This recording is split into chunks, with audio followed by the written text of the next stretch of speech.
ये है विक्रमादित्य की रोचक कहानियों का चौथा एपिसोड।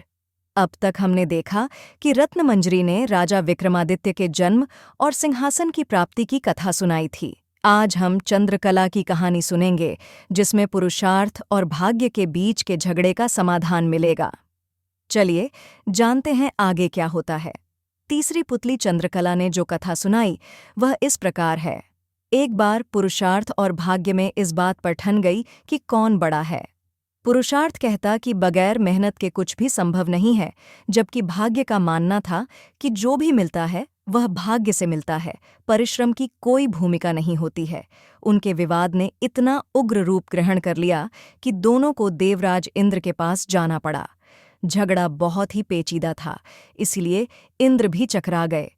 पुरुषार्थ को वे नहीं मानते जिन्हें भाग्य से ही सब कुछ प्राप्त हो चुका था। दूसरी तरफ अगर भाग्य को बड़ा बताते तो पुरुषार्थ उनका उदाहरण प्रस्तुत करता, जिन्होंने मेहनत से सब कुछ अर्जित किया था। असमंजस में पड़ गए और किसी निष्कर्ष पर नहीं पहुंचे। काफी सोचने के बाद उन्हें विक्रमादित्य की याद आई। उन्हें लगा सारे विश्व में इस झगड़े का समाधान सिर्फ वही कर सकते हैं। उन्होंने पुरुषार्थ और भाग्य को विक्रमादित्य के पास जाने के लिए कहा। पुरुषार्थ और भाग्य मानव भेष में विक्रम के पास चल पड़े। विक्रम के पास आकर उन्होंने अपने झगड़े की बात रखी। विक्रमादित्य को भी तुरंत कोई समाधान नहीं सूझा। उन्होंने दोनों से 6 महीने की मोहलत मांगी और उनसे 6 महीने के बाद आने को कहा। जब वे चले गए तो विक्रमादित्य ने काफी सोचा। किसी निष्कर्ष पर नहीं पहुंच सके तो उन्होंने सामान्य जनता के बीच भेष बदलकर घूमना शुरू किया। काफी घूमने के बाद भी जब कोई संतोषजनक हल नहीं खोज पाए तो दूसरे राज्यों में भी घूमने का निर्णय किया। काफी भटकने के बाद भी जब कोई समाधान नहीं निकला तो उन्होंने एक व्यापारी के यहाँ नौकरी कर ली। व्यापारी ने उन्हें नौकरी उनके यह कहने पर दी कि जो काम दूसरे नहीं कर सकते हैं वे कर देंगे। कुछ दिनों बाद वह व्यापारी जहाज पर अपना माल लाद कर दूसरे देशों में व्यापार करने के लिए समुद्री रास्ते से चल पड़ा। अन्य नौकरों के अलावा उसके साथ विक्रमादित्य भी थे। जहाज कुछ ही दूर गया होगा कि भयानक तूफान आ गया। जहाज पर सवार लोगों में भय और हताशा की लहर दौड़ गई। किसी तरह जहाज एक टापू के पास आया और वहां लंगर डाल दिया गया। जब तूफान समाप्त हुआ तो लंगर उठाया जाने लगा, मगर लंगर किसी के उठाए न उठा। अब व्यापारी को याद आया कि विक्रमादित्य ने यह कहकर नौकरी ली थी कि जो कोई न कर सकेगा वे कर देंगे। उसने विक्रम से लंगर उठाने को कहा। लंगर उनसे आसानी से उठ गया। लंगर उठते ही जहाज ऐसी गति से बढ़ गया कि टापू पर विक्रम छूट गए। उनकी समझ में नहीं आया क्या किया जाए। द्वीप पर घूमने फिरने चल पड़े।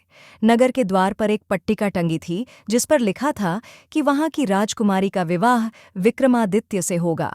वे चलते चलते महल तक पहुंचे। राजकुमारी उनका परिचय पाकर खुश हुई और दोनों का विवाह हो गया। कुछ समय बाद वे कुछ सेवकों को साथ ले अपने राज्य की ओर चल पड़े।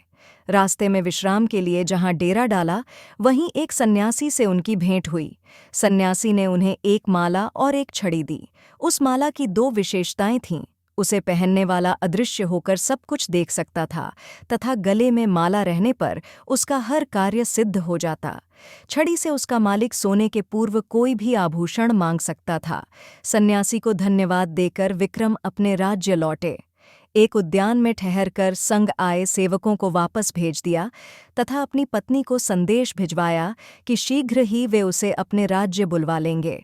उद्यान में ही उनकी भेंट एक ब्राह्मण और एक भाट से हुई। वे दोनों काफी समय से उस उद्यान की देखभाल कर रहे थे।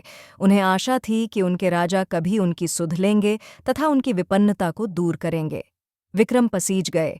उन्होंने सन्यासी वाली माला भाट को तथा छड़ी ब्राह्मण को दे दी। ऐसी अमूल्य चीजें पाकर दोनों धन्य हुए और विक्रम का गुणगान करते हुए चले गए। विक्रम राज दरबार में पहुंचकर अपने कार्य में संलग्न हो गए। 6 मास की अवधि पूरी हुई तो पुरुषार्थ तथा भाग्य अपने फैसले के लिए उनके पास आए। विक्रम ने उन्हें बताया कि वे एक दूसरे के पूरक हैं। उन्हें छड़ी और माला का उदाहरण याद आया। जो छड़ी और माला उन्हें भाग्य से सन्यासी से प्राप्त हुई थीं, उन्हें ब्राह्मण और भाट ने पुरुषार्थ से प्राप्त किया। पुरुषार्थ और भाग्य पूरी तरह संतुष्ट होकर वहां से चले गए। क्या आप जानना चाहते हैं कि आगे क्या हुआ? तो हमारी अगली कड़ी का इंतज़ार करें और चैनल को सब्सक्राइब करना न भूलें। आगे की कहानियों के लिए दी गई प्लेलिस्ट पर क्लिक करें और जानें कि विक्रमादित्य की चतुराई और साहस ने कैसे उन्हें महान सम्राट बनाया।